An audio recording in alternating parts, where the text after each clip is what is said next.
नमस्कार, ABP news पर हाजिर हूं मैं रोमाना इसार खान। इजरायल और हमास के बीच जारी जंग में कल का दिन बेहद खौफनाक रहा। कल युद्ध के सभी नियमों को ताक पर रखते हुए गाजा के अल अहली अरब बैप्टिस्ट अस्पताल को हवाई हमले से निशाना बनाया गया है। अब तक की जानकारी के मुताबिक इस हमले में 500 से ज्यादा लोगों की मौत हो चुकी है। मरने वालों में ज्यादातर बच्चे हैं और ये वो लोग हैं जो अस्पताल में अपना इलाज करा रहे थे, मरीजों के तीमारदार थे या अस्पताल के डॉक्टर्स थे, दूसरे हेल्थ वर्कर्स थे। लेकिन इस हमले की कोई जिम्मेदारी लेने को तैयार नहीं। फिलिस्तीनी प्रशासन अस्पताल पर हमले को लेकर सीधे सीधे इजरायल को कटघरे में खड़ा कर रहा है और दूसरी तरफ इजरायल डिफेंस फोर्स वो दावा यह कर रहा है कि फिलिस्तीनी इस्लामिक जिहाद का रॉकेट मिसफायर हुआ और वो अस्पताल पर आकर गिरा। आज तेल अवीव पहुंचे अमेरिकी राष्ट्रपति जो बाइडेन ने भी इजरायल की हां में हां मिलाते हुए उसे अस्पताल पर हमले के मामले में क्लीन चिट दे दी है। और साथ ही जो बाइडेन ने यह हुंकार भरी है कि इजरायल अकेला नहीं है, उसके साथ अमेरिका मजबूती से खड़ा हुआ है। अच्छा, दूसरी तरफ मुस्लिम वर्ल्ड और पूरे मुस्लिम वर्ल्ड में अस्पताल पर जो हमला हुआ है उसके बाद से हाहाकार मचा हुआ है। ईरान है, लेबनान है, सऊदी अरब है, ये तमाम मुस्लिम ममालिक एक साथ 500 लोगों की मौत को लेकर अब कड़ा रुख दिखा रहे हैं। ऐसे में सवाल यह है कि क्या अस्पताल पर हमला इस युद्ध में एक टर्निंग पॉइंट साबित होगा? क्या यह हमला तीसरे विश्व युद्ध का ट्रिगर बनेगा? आज का शो इन्हीं तमाम सवालों के इर्द गिर्द, लेकिन पहले रिपोर्ट देखिए।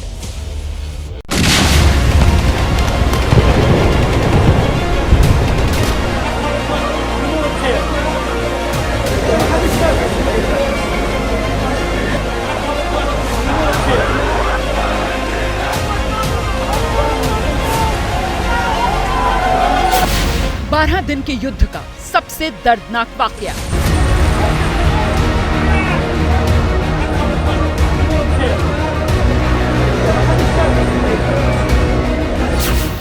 गाजा में मरीजों से भरे अस्पताल पर रॉकेट हमला।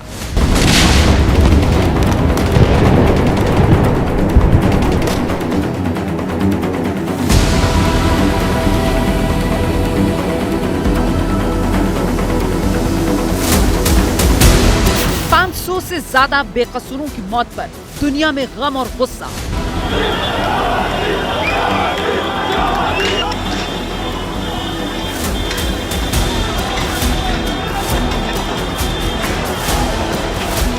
उस वक्त गैस चैम्बर इस्तेमाल होते थे, आज बॉम्ब्स इस्तेमाल किए जाते हैं। अस्पतालों के ऊपर बॉम्ब गिराए जाते हैं, बच्चे, औरतें, बूढ़े, जवान सबको कत्ल किया जाता है। It's like a genocide.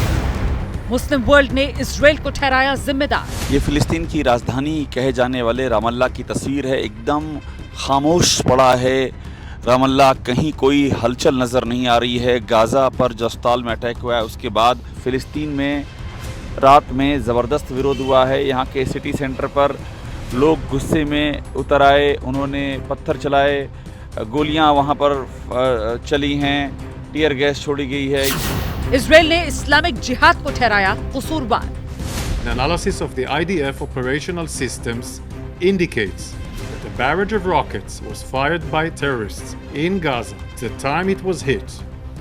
Intelligence from few sources that we have in our hands indicates that the Islamic Jihad is responsible for the failed rocket launch which hit the hospital in Gaza. This is the responsibility of Islamic Jihad that killed innocents in the hospital in Gaza.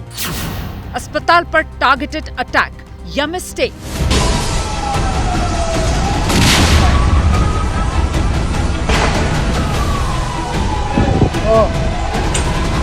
Biden के दौरे से ठीक पहले हमले का क्या है connection?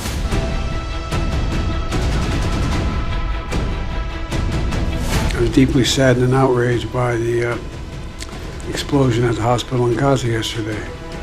And based on what I've seen, it appears as though it was done by the other team, not you. क्या युद्ध का टर्निंग पॉइंट साबित होगा ये नरसंहार?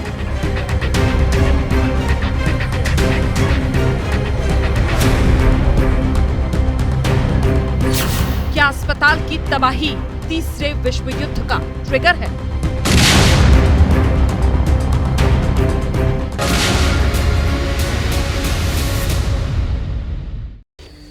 तो मामला उलझा हुआ, मामला पेचीदा इस रूप में बनता जा रहा है कि अस्पताल पर टारगेटेड अटैक या फिर ये कोई मिस्टेक। और इन तमाम सवालों पर चर्चा करने के लिए आप देख रहे हैं स्टूडियो में खास मेहमानों का पैनल मेरे साथ मौजूद है। Major general retired Vishambar Dayal ji हमारे साथ मौजूद है, डिफेंस एक्सपर्ट पूर्व राजनयिक सुरेश गोयल जी, पूर्व राजनयिक अमृत लुगुन जी हमारे साथ मौजूद हैं। बहुत स्वागत आप सभी का। हम चर्चा की शुरुआत करेंगे, लेकिन पहले इस वक्त की बड़ी खबर, ब्रेकिंग न्यूज आपको बताते हैं। इजराइल हमास जंग को लेकर बड़ी खबर यह मिल रही है।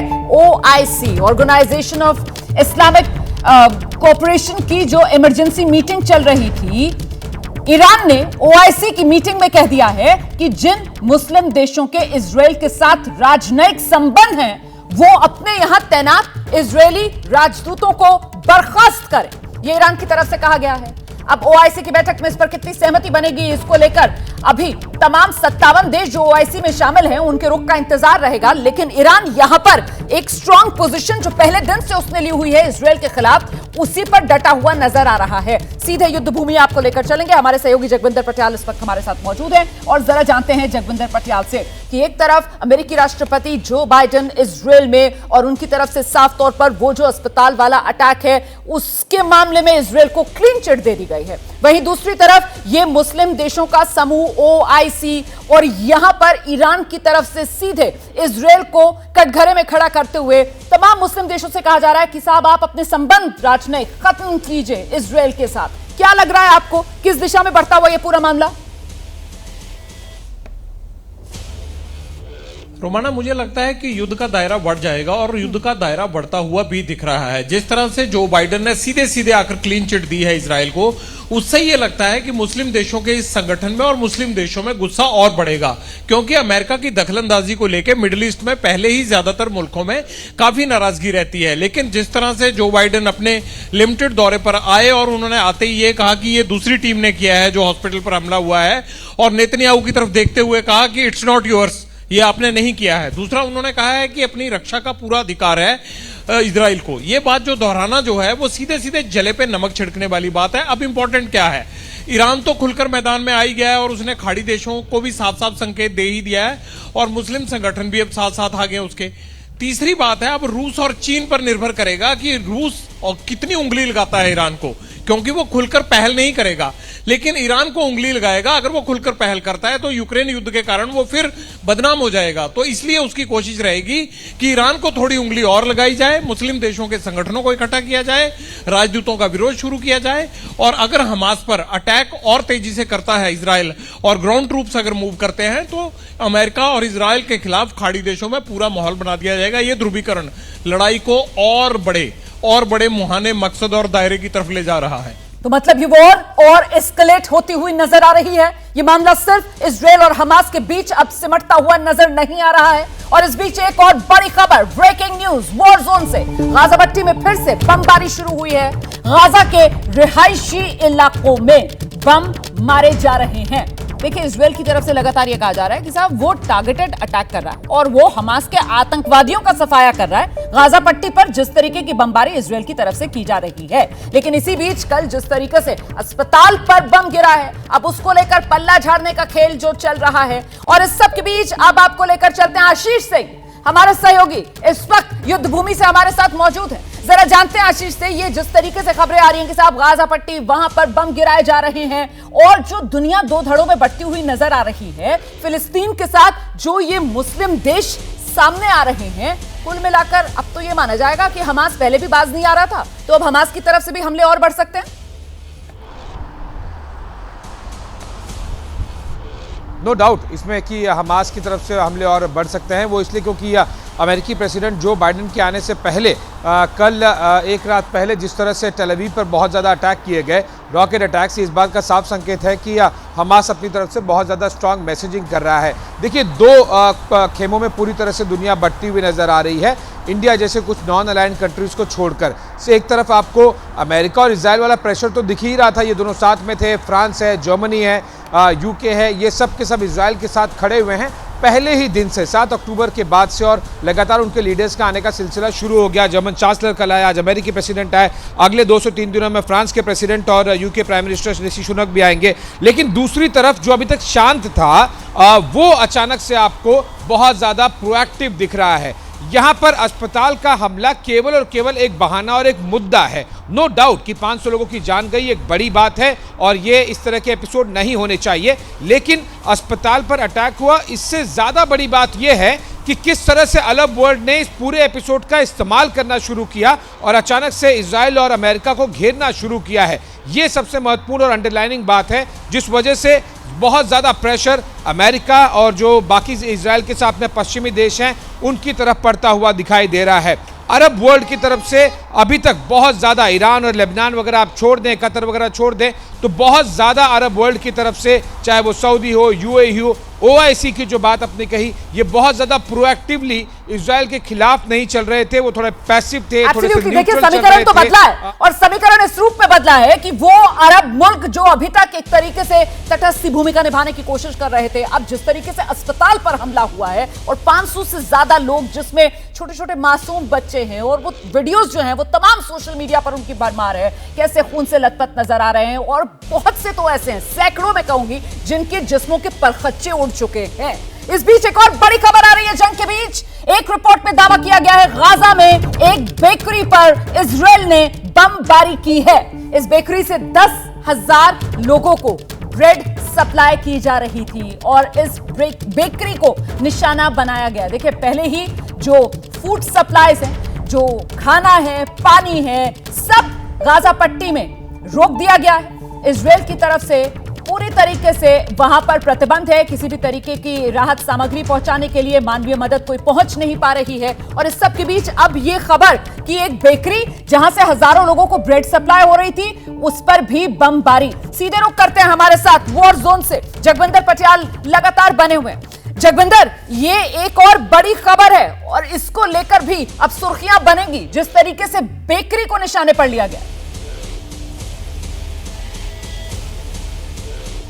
जगविंदर से हमारा संपर्क नहीं हो पा रहा है, बात करने की कोशिश करेंगे। इस बीच जो खास मेहमान स्टूडियो में हमारे साथ मौजूद हैं, मुझे लगता है हमें जनरल दयाल के साथ शुरुआत करनी चाहिए। सर, क्या लग रहा है आपको, वो अमेरिकी राष्ट्रपति जो बाइडेन के इजराइल दौरे से पहले अस्पताल पर अटैक होता है, उसके बाद असर ये पड़ता है कि साहब जो उनको जॉर्डन भी जाना था वो मामला रद्द हो जाता है, अमेरिकी राष्ट्रपति लेकिन इजराइल पहुंचते हैं और साफ तौर पर क्लीन चिट इजराइल को। अब कहां जाता हुआ दिख रहा है ये युद्ध? देखिए रुमाना, आप के शो पे सबसे अच्छी बात मुझे लगी कि आपने कहा कि ये जो अस्पताल का अटैक है, ये बहुत एक क्रिटिकल जंक्चर है इस लड़ाई का। जी देखिए, जो ग्राउंड जो लड़ाई थी वो सिर्फ उसका हमास के पास इनिशिएटिव था एक दिन के लिए, जब उसने अटैक किया 7 अक्टूबर और 7 अक्टूबर। उसके बाद उसका इनिशिएटिव, लड़ाई में इनिशिएटिव, इजराइल ने लड़ाई का इनिशिएटिव अगले 2 दिन के अंदर गेन कर लिया। Absolutely, completely air power, completely अपनी आर्टिलरी पावर, अपनी मिसाइल पावर सब लगा के लड़ाई का इनिशिएटिव गेन कर लिया। अब जहां तक वर्ल्ड परसेप्शन की बात थी, मैनेजमेंट ऑफ साइकोलॉजिकल एंड जो इंफॉर्मेशन वॉरफेयर की बात थी, और जो मैनेजमेंट ऑफ डिप्लोमेटिक पेचदरों की बात थी, वो इनिशिएटिव पूरा का पूरा इजराइल के पास था, क्योंकि सारी दुनिया ने कहा हमास ने एक बहुत क्रूर हरकत की है, और उसमें कोई डाउट की बात नहीं है, मिक्स नहीं है। जो हमास ने जो किया वो बिल्कुल माफ करने लायक नहीं है, बल्कि हमास ने पूरे के पूरे पैलेस्टीनियन मुद्दे को जो है, मैं समझता हूं पिछले 15 साल में डीरेल कर दिया है और नुकसान किया है पैलेस्टीन को, ना कि भला। और ये पैलेस्टीनियन भी जानते हैं, पैलेस्टीनियन अथॉरिटी के प्रेसिडेंट भी जानते हैं, और ये इस्लामिक वर्ल्ड भी जानता है। तो ये एक इनिशिएटिव था जो कि इजराइल को बहुत बेनिफिट दे रहा था, जिसमें कोलेटरल डैमेज पर कोई बात नहीं कर रहा था। देखिए, अगर पिछले 10 दिन से दनादन बम गिरे हैं गाजा पट्टी में, एक 20 बाय 10 किलोमीटर के एरिया में जो नॉर्थ गाजा है, और 20 बाय 10 किलोमीटर का एरिया साउथ गाजा, 10-12 किलोमीटर का नॉर्थ गाजा में जिस तरह से बम गिरे हैं, मैं नहीं समझता वहां कोई आदमी सेफ है, वहां किसी किस्म की सेफ्टी है। वहां बहुत कोलेटरल डैमेज है, जो कि इंफॉर्मेशन वॉरफेयर, क्योंकि इंफॉर्मेशन वॉरफेयर हमेशा उसके पास होती है जिसके पास सुपीरियर टेक्नोलॉजी हो, सुपीरियर पार्टनर्स हो। अब ये सब धनाढ्य देश हैं, वेस्ट ये सब एक पाला है, तो वहां से कोई भी जो है उनके लिए सिंपैथी का वो नहीं आया है। लेकिन हॉस्पिटल एक ऐसी चीज है जिसपे और आपको मुझे थोड़ा टाइम देना पड़ेगा। देखिए, मैं ना तो प्रेसिडेंट बाइडेन के यहां पे प्रशंसक हूं, ना किसी की। अगर हम इंफॉर्मेशन वॉरफेयर के जरिए मिलिट्री एप्लीकेशन नहीं कर सकते तो मैं समझता हूं सैनिक मेरा आने का कोई धर्म नहीं आपके शो पे। देखिए, एक 500 आदमी का मरना, यह कह देना कि यह मिसगाइडेड रॉकेट था। बिल्डिंग के अंदर हॉस्पिटल है, मिसगाइडेड रॉकेट कितना डिस्ट्रॉय कर सकता है? exactly अगर आपसे समझना चाह रहे हैं कि रॉकेट जो है वो कितनी बर्बादी मचा सकता है। 2 मिनट तो मुझे, मैं उसके बाद आप पूरा टाइम आपका, मेरी जरूरत नहीं पड़ेगी आपको। देखिए, एक रॉकेट अगर डायरेक्ट, आप इजराइल में देखिए ना कितने रॉकेट फायर किए। कोई ऐसी जगह है जहां 20 आदमी मरे हो? कोई ऐसी जगह, कोई ऐसी बिल्डिंग है जहां 25 आदमी मरे हो डायरेक्ट रॉकेट, एक साथ रॉकेट गिरने से? हाँ, कहीं क्यों, वहां भी तो बिल्डिंग्स है। बिल्कुल, कोई भी दुनिया में ऐसा वो नहीं है। और ये आर्टिलरी के ये जो है, ये रॉकेट पूरे आर्टिलरी का 155 भी नहीं है, ये तो रॉकेट्स हैं। इनसे इतनी डिस्ट्रक्शन नहीं होती। अगर एक पूरा साल्वो भी डिस्ट्रॉय कर दिया जो हवा में गड़बड़ हो गया, तो भी मैं नहीं समझता 500 आदमी मर सकते। ये डायरेक्ट स्ट्राइक है इस पे। ये है कि ये कोलेटरल वॉर में भूल चूक होती है, सैनिक परफेक्ट नहीं होते, वेपन्स परफेक्ट नहीं होते, टेक्नोलॉजी परफेक्ट नहीं होती। ये बहुत पावरफुल कोई स्ट्राइक है जो कि मिसगाइड हुई है, जो कि जॉपर्डाइज हुई है, जिसने क्योंकि काफी बॉम्ब भी तो वो होते हैं, और ये इस हॉस्पिटल पर गिरी है। अब ये, क्योंकि ये इनिशिएटिव, परसेप्शन इनिशिएटिव दुनिया का अगर हमास की तरफ चला गया जी, तो मैं समझता हूं इजराइल को बहुत बड़ा लॉस था। तो बाइडेन साहब का जो इस टाइम पे आना है, वो भी एक शो ऑफ स्ट्रेंथ है, वो भी एक बाइडेन साहब का न सिर्फ आना बल्कि आकर कह देना नो इट्स नॉट यू, क्योंकि लड़ाई तो जारी रहेगी, नेतन्याहू किसी के मानने वाले नहीं है। लेकिन सर यहां पर अब सवाल ये उठता है ना कि या चाहे इजराइल हो या फिर अमेरिका, बाइडेन साहब के भी ये कह देने से क्या कुछ तस्वीर बदलेगी? क्योंकि दूसरी तरफ वहां पर ओआईसी की बैठक और उसमें जिस तरीके की स्ट्रॉन्ग मैसेजिंग इजराइल के खिलाफ की जा रही है, उस पर इसका कोई असर पड़ेगा क्या? इस बीच एक और बड़ी खबर आ रही है, गाजा में अस्पताल पर हमले को लेकर पुतिन की तरफ से बड़ा बयान आ गया है। रूस के राष्ट्रपति व्लादिमीर पुतिन, अस्पताल पर हमला त्रासदी और मानवीय आपदा है, ये कह रहे हैं पुतिन। उम्मीद है कि अब जंग खत्म होगी, तो जंग के खत्म होने की उम्मीद रूस की तरफ से जताई जा रही है। लेकिन बड़ा सवाल यह हो जाता है कि आखिरकार ग्राउंड पर क्या हो रहा है? उम्मीद तो हर कोई, जगविंदर पटियाल इस वक्त यही कर रहा है, यही दुआ भी कर रहा है कि काश किसी तरीके से यह युद्ध रुक जाए। लेकिन एक तरफ इजराइल है जिसने ठाना हुआ है कि हमास को नेस्तो नाबूद करेंगे। हालांकि हमास और आम फिलिस्तीनी के बीच फर्क किस तरीके से किया जाए, यह सवाल है जिसका जवाब कोई दे नहीं पा रहा है। और दूसरी तरफ हमास है जो भी बाज आने को तैयार नहीं है। जगविंदर, देखिए, सबसे महत्वपूर्ण बात क्या है कि जैसे ही हॉस्पिटल पे हमला हुआ है, जो लोग इस ताक में बैठे हुए थे, जिनमें रूस भी शामिल है, चीन भी शामिल है, ईरान भी शामिल है, लेबनान भी शामिल है, इन देशों ने मोर्चा संभाल लिया है। रूस का बार बार बोलना, अभी मैं 5 मिनट पहले ही ये कह रहा था ना कि रूस कितनी उंगली लगाता है ईरान को, अब इस पर डिपेंड करता है। रूस को 2-3 चीजें न्यूट्रलाइज करनी है।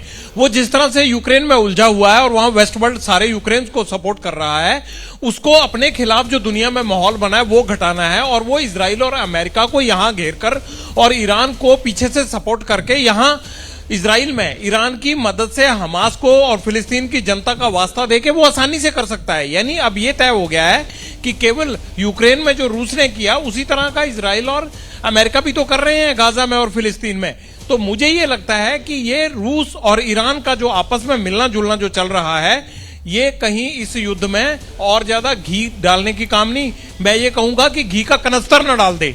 तो ये एक महत्वपूर्ण बात है। तीसरी बात क्या है कि चाहे युद्ध हो, कहते हैं ना everything is love and everything is fair in love and war, तो स्थिति इजराइल में तो वैसी चल रही है। इनके हिसाब से जितना जहां मर्जी नुकसान हो जाए, लेकिन पहल हमास ने की है, इसलिए आतंकियों को छोड़ा नहीं जाएगा। ये पूरा मुल्क उसी स्पिरिट से लड़ रहा है। अब इंटरनेशनल वर्ल्ड अपनी बात रख रहा है, इजराइल अपनी बात रख रहा है, और उसमें ये ध्रुवीकरण जो है ये नए नए आयाम स्थापित करेगा। ऐसे ये ध्रुवीकरण क्या दुनिया को वर्ल्ड वॉर 3 की कगार पर पहुंचा रहा है? अब ये बड़ा सवाल हो जाएगा, इस पर आगे बात करेंगे। लेकिन इस बीच एक और बड़ी खबर, ब्रेकिंग न्यूज, जॉर्डन में एक बार फिर से हालात बिगड़े हैं। जी, जॉर्डन में हालात बिगड़े हैं। इजराइल से बिल्कुल सटा हुआ देश है जॉर्डन। इजरायली एम्बेसी के बाहर उग्र प्रदर्शन जॉर्डन में हो रहा है। सुरक्षा बलों और लोगों के बीच झड़प हुई है जॉर्डन में। गाजा में इजरायल के हमलों का विरोध किया जा रहा है। जॉर्डन की ये तस्वीरें आपके सामने हैं। कल भी जब अस्पताल पर अटैक हुआ था उसके बाद भी हमने देखा था जॉर्डन में सड़कों पर बड़ी संख्या में लोग उतर आए थे।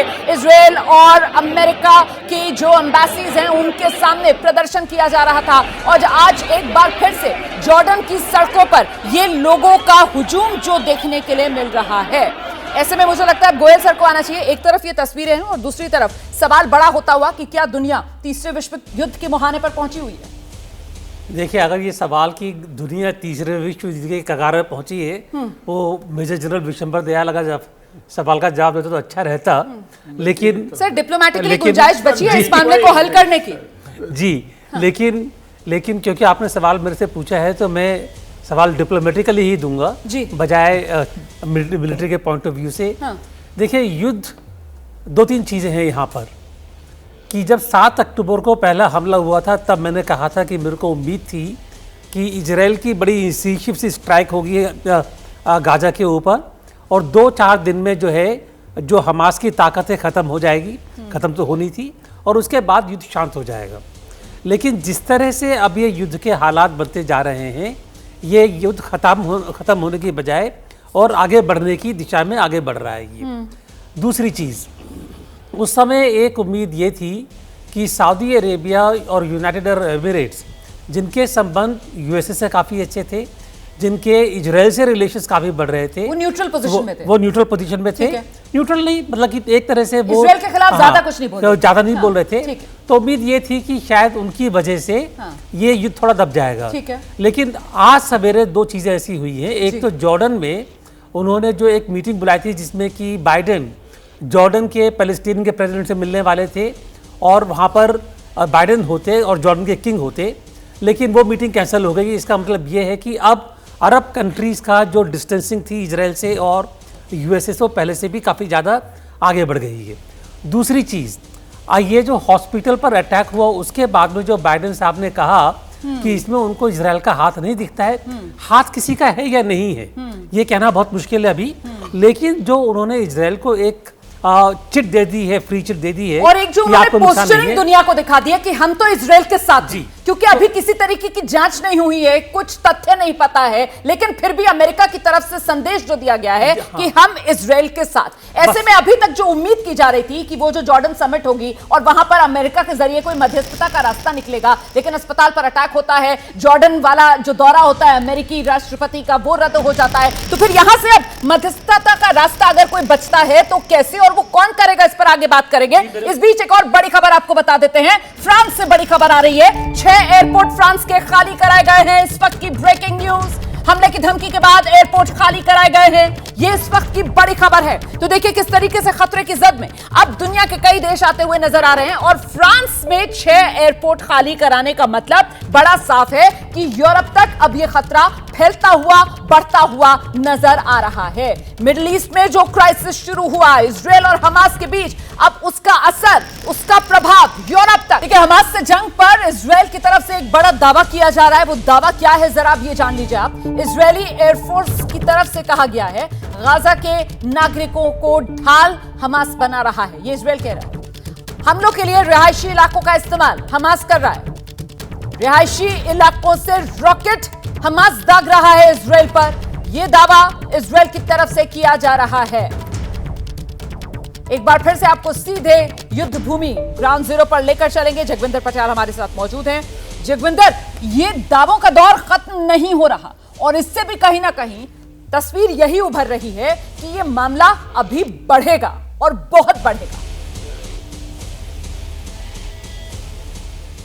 देखिए, हमास भी बाज नहीं आ रहा है। इस वक्त मैं बॉर्डर एरिया सिदरौत में मौजूद हूं, लेकिन यहां पे अभी 1 घंटे में 3 बार जो है सायरन बजा और यहां पर रॉकेट या जो भी उनकी तरफ से बम है वो मारे गए, गिराए गए। लेकिन अब दिक्कत क्या हो रही है कि इजराइल का चाहे टेक्नोलॉजी हो, चाहे वो उसका गोला बारूद हो, चाहे वो उसकी सेना हो, वो हमास से कहीं ज्यादा मौजूद है और मजबूती को देखते हुए कोई मुकाबला ही नहीं है दोनों के बीच में। यही वजह है कि हमास जितना भी करता है, एक बार अटैक तो उसने कर दिया, लोगों को बॉर्डर एरिया में घुस के मार दिया, लेकिन उसके बाद एक टेररिस्ट ऑर्गेनाइजेशन में और एक सुलझे हुए लड़ाई लड़ने वाले, इतने सालों से लड़ने वाले देश के जितना इक्विपमेंट होता है उसमें बहुत फर्क है। तो मुझे ये लगता है कि हमास की कोशिश तो जारी है, अब भी वो भी रह कर रहे हैं, लेकिन बावजूद उसके इजरायली सेना उन पर बहुत भारी पड़ रही है, क्योंकि अगर एरिया देखें उनका छोटा सा है, ये इतना बड़ा देश है और टेक्नोलॉजी बहुत स्ट्रांग है। तो ये कहना ये नहीं होगा कि हमास बैठ गया है, डर गया है, हॉस्पिटल पे हमले के बाद दुबक गया, सुरंगों में चला गया ना, उनकी तरफ से भी गाहे बगाए घंटे 2 घंटे में सायरन बज के अटैक कर दिया जाता है। तो ये तस्वीर यहाँ पर उभर रही है। मैं आपके पास आ रही हूँ सर। जी जल्दी से। हाँ। मैं जो उस टाइम पे कह रहा था कि मैंने बताया था कि सिचुएशन काफ़ी ख़राब है और आगे खराब चलेगी, अभी काफ़ी और भी ख़राब होगी, लेकिन मैं किसी भी हालत में ये नहीं समझता हूँ कि महायुद्ध होगा या विश्व युद्ध होगा, क्योंकि इस समय इकोनॉमिक सिचुएशन जो है ऐसी है संसारिक में कि ज़्यादातर ऑयल जो आता है बाज़ार में वो या तो आता है मिडिल ईस्ट से या रशिया से आता है। ठीक है। डेवलपमेंट में चाइना है, वहाँ पर ज़्यादातर ऑयल चाइना लेता है। ठीक है। अगर इस तरह की वॉर हुई तो चाइना का डेवलपमेंट खत्म होगा, ऑयल की परचेज का खत्म होगी, एक तरह से दुनिया की पूरी इकोनॉमी स्टैगफ्लेशन में चली जाएगी। और मैं नहीं समझता कि इस टाइम पर ऐसे सिचुएशन देखने के लिए यूएसए तैयार है या सऊदी अरेबिया तैयार है। ऑयल एम्बार्गो लगाने की बात भी इजराइल को लेकर कही जा रही है। सर मैं इस पर चर्चा आगे बढ़ाऊंगी। एक और बड़ी खबर आ रही है, ब्रेकिंग न्यूज, गाजा में बेकरी पर हमले का एक नया वीडियो सामने आ गया है। अभी कुछ देर पहले मैंने आपको बताया था किस तरीके से गाजा पट्टी में एक बेकरी जहां से 10,000 लोगों के लिए ब्रेड बनाई जा रही थी, उस पर निशाना साधा गया है। तो इस बेकरी पर इजराइल ने जो बमबारी की है उसका एक वीडियो सामने आया है। ये तस्वीर आपके सामने है। 10,000 लोगों को ब्रेड सप्लाई हो रही थी इस बेकरी से। वैसे ही आप जानते हैं किस तरीके की खाने पीने के सामान की किल्लत इस पूरी गाजा पट्टी में है, जहां हर तरीके की सप्लाई फिलहाल रोकी हुई है। और इस बीच गाजा पट्टी में बेकरी पर यह बमबारी। खैर, अब सबसे बड़ा सवाल यह है कि इजराइल की तरफ से भी चुन चुन कर निशाना साधा जा रहा है गाजा पट्टी में। हमास भी बाज आने को तैयार नहीं है। अमेरिका से जिस तरीके की उम्मीद आज के दिन की जा रही थी कि जब जो बाइडेन साहब आएंगे तो वो जॉर्डन भी चले जाएंगे और वहां से हो सकता है कोई रास्ता निकल आए, लेकिन अमृतसर अब सवाल ये कि फिर मध्यस्थता अब कैसे होगी जब अमेरिका तो इजराइल के साथ खड़ा हुआ दुनिया को नजर आ रहा है। जी, जैसे हमारे सहयोगी गोयल साहब कह रहे थे कि जो दुनिया की जो आर्थिक हालात है वो ऐसी भी बहुत ये जो कोविड वगैरह के बाद हालत पतली थी और उसके बाद यूक्रेन युद्ध आया जो कि यूरोप में काफ़ी अभी भी उसका असर हो रहा है, जर्मनी का इकोनॉमी में असर हुआ है। तो अभी किसी के इंटरेस्ट में नहीं है कि और कोई युद्ध बढ़े और इस जो अभी ऑपरेशन हो रहा है इसे खतरा बहुत बढ़ गया है। तो इसीलिए जो अरब वर्ल्ड है अब जो कि पहले डिवाइड हो रहा था, जो दो पल्ले में बट रहा था, जो कि थोड़े इजराइल के तरफ नरम थे, जैसे सऊदी अरेबिया हुआ, बहरीन हुआ, यूएई हुआ, और इकोनॉमिक कॉरिडोर की बात कर रहे थे जो अभी G20 का शिखर सम्मेलन हुआ। तो अब उनका जो अगर OIC जो एक बहुत बड़ा स्ट्रॉन्ग ऑर्गेनाइजेशन है तो उसमें काफ़ी 57 देश हैं, तो और UN में भी इनका काफ़ी पल्ला भारी है। तो मेरे ख्याल से ये जरूर इसमें बात करेंगे इसमें। और जनरल दयाल, मैं आपको लेकर आना चाहती हूँ सर। अभी जो सर बात कर रहे थे अमृतसर की साहब, कोई नहीं चाहता युद्ध बढ़े, लेकिन सवाल ये है कि युद्ध थमे कैसे? इसका भी तो कोई रास्ता निकलता हुआ नजर नहीं आ रहा है ना, क्योंकि एक तरफ इजराइल जिसने ठाना है कि हमास का खात्मा होगा, अब वो हमास का खात्मा कहां होगा, कैसे मान लिया जाएगा कि हमास का खात्मा हो गया है? वहां दूसरी तरफ ह्यूमैनिटेरियन क्राइसिस जो है हर दिन नहीं, अब तो ये कहना चाहिए हर घंटे के साथ वो बढ़ता हुआ नजर आ रहा है और उसी वजह से दुनिया बढ़ती हुई नजर आ रही है। फिर बिल्कुल रोमना, देखो सिंपल बात है, जब UN इनफेक्टिव हो चुकी है ना, डिफंक्ट बॉडी हो चुकी है, तो इसमें कोई मध्यस्थता नहीं करा सकता। कौन मध्यस्थता कराए? लोग तो पहले ही पालों में बढ़ चुके हैं, तो मध्यस्थता कराने के लिए एक टावरिंग पर्सनैलिटी चाहिए, टावरिंग कंट्री चाहिए जो दुनिया में कोई नहीं है, क्योंकि लोग पालों में बट गए। दूसरी बात यह कि अब ये युद्ध रुकेगा का, देखिए पहले दिन से मैं कह रहा हूं, अब ये युद्ध जब रुकेगा जब हमास का बिल्कुल इजराइल सफाया कर देगा, क्योंकि या तो इसके 3 ही 4 ऑप्शंस है, या तो कोई मध्यस्थता करे, हमास सरेंडर करे, वॉर क्राइम्स पे हमास के लीडर्स पनिश हों, इजराइल जो है वेस्ट बैंक से अपनी प्रभुसत्ता खत्म करे और ये दोनों कंट्रीज पीसफुली अपने बॉर्डर्स ईयर मार्क करें। ये सब नहीं हो सकता। सर मुझे एक बात बताइए, आपसे मैं समझना चाह रही हूँ सर, और ये समझना चाह रही हूँ कि ये कैसे माना जाएगा, इजराइल को ये कैसे तसल्ली होगी कि उसने हमास का खात्मा कर दिया? मैं आपको बताता हूं, ये सवाल इसलिए महत्वपूर्ण है क्योंकि हमास से जुड़े कई आतंकवादी जो हैं वो तो गाजा पट्टी में है ही नहीं। देखिए मैं ये कह नहीं है, पर लेकिन अगर पहले भी तो 3 बार इजराइल कैप्चर कर चुका है ना गाजा पट्टी को। गाजा पट्टी को मैं ये नहीं कह रहा वो वहां स्टे करेगा, 20 साल रुकेगा, 10 साल रुकेगा, लेकिन जिस दिन वो गाजा पट्टी में वो हालत कर देगा जो वेस्ट बैंक में है। वेस्ट बैंक में आदमी घर से नहीं निकल सकता, पैलेस्टीनियन, उससे पहले इजरायली फोर्सेस इंटरवीन करती हैं। जब गाजा पट्टी स्टेट पर ले आएगा तो वो पीस है, उसके बाद कोई खतरा नहीं है। गाजा पट्टी में वही कंट्रोल होगा जो वेस्ट बैंक में उसका कंट्रोल है। साहब आप सहमत हैं इस बात से? देखिए जहां तक कंट्रोल की बात है, गाजा पट्टी की हालत तो पहले से ही काफी खराब है। उसके लिए तो कहते हैं ओपन एयर प्रिजन बना रखी है इजराइल ने। बिल्कुल बिल्कुल सही कह रहे हैं, it's already an open air prison. वहां पर तो हालत और इससे बदतर हो जाएगी, ठीक है जो भी है। लेकिन सवाल ये आपका बड़ा अच्छा है कि हमास का खात्मा ये तय कैसे होगा कि हमास का खात्मा हो गया, ये कभी नहीं हो पाएगा। अल्टीमेटली होगा वही कि जब ये आपस में लड़ झगड़ करके एक थकान वाली स्थिति आ जाएगी कि ना तो ये पैसा बचेगा ना वो असलहा बचेगा, तो अल्टीमेटली कहीं ना कहीं से रास्ता निकाल करके।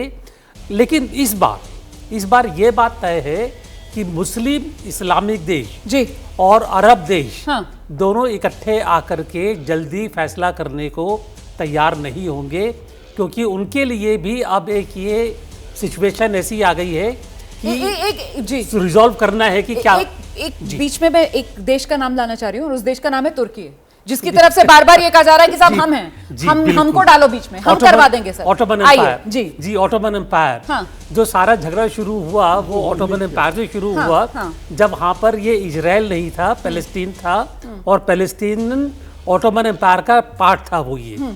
तो टर्की को अपनी ऑटोमन की जो एम्बिशन है वो सामने आ रही है, और Turkey as a part of NATO, as an Ottoman empire अपना बहुत बड़ा रोल अदा करने वाला है। लेकिन यहाँ पर भी मेरे को ये पूरा अंदाजा है कि सऊदी अरेबिया और ईरान मिलकर के उसको मैं आपसे समझना चाहती हूँ कि वो रूस यूक्रेन वाला युद्ध अभी भी चल रहा है ना, तो क्या इसकी भी हालत वैसी हो जाएगी? ये देखिए, यूक्रेन एक कंट्री है, यूक्रेन की armed forces organised armed forces है, यूक्रेनियन आर्म्ड फोर्सेस को प्रॉपर आर्म्स एंड हथियार और एड मिल रहा है। हमास को ऐसा कुछ नहीं मिलने वाला बाहर से।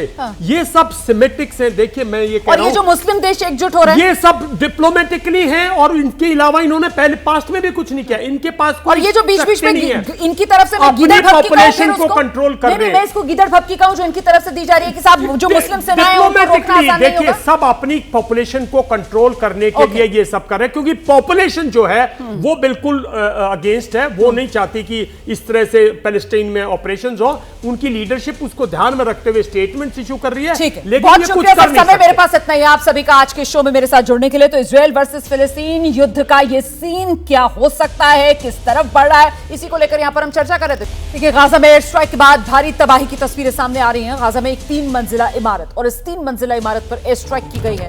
इस हमले में 3 मंजिला इमारत पूरी तरह तबाह हो गई, मलबे में तब्दील हो गई। 40 लोगों की मौत का दावा किया जा रहा है। रेस्क्यू ऑपरेशन अभी भी जारी है। मलबे में कई लोगों के फंसे होने की भी आशंका जताई जा रही है। तो देखते देखते गाजा पट्टी देखिए किस तरीके से मलबे में तब्दील होते हुए लगातार इजराइल की तरफ से ये हमले किए जा रहे हैं। हमास के आतंक का सफाया करने के लिए इजराइल चुन चुनकर गाजा में ये हवाई हमले कर रहा है।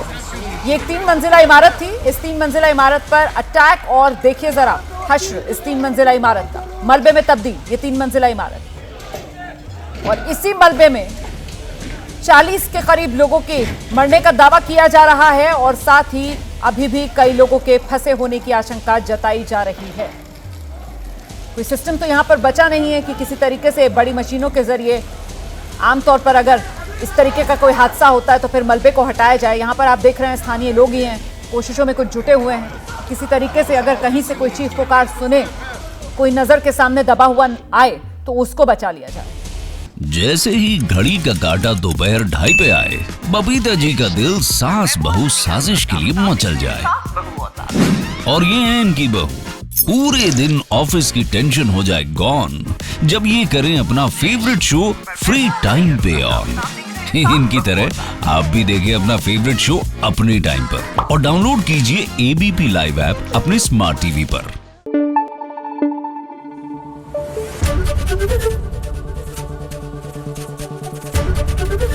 एबीपी न्यूज आपको रखे आगे।